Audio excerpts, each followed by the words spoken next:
Okay, I'm going to be showing you how to make this headdress for the Carnival.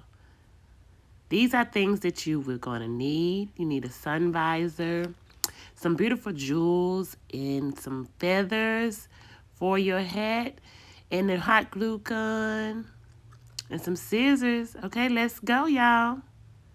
You're going to draw these lines on your sun visor so you can put your feathers on there. And there's your hot glue gun. And there's the feathers. You're going to place the feathers on the lines, just as so.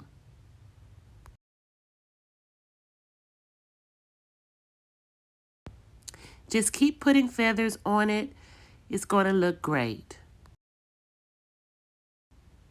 The final piece is the ribbon tape. The feathers with the tape on it already. You're going to finish it off with that, your feathers.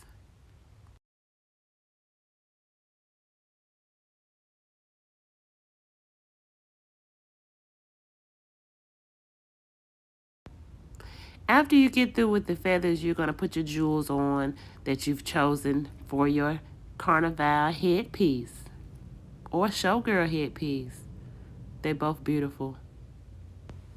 And there it is. How do you like them? What do you think? Like, comment, and subscribe. Thank you.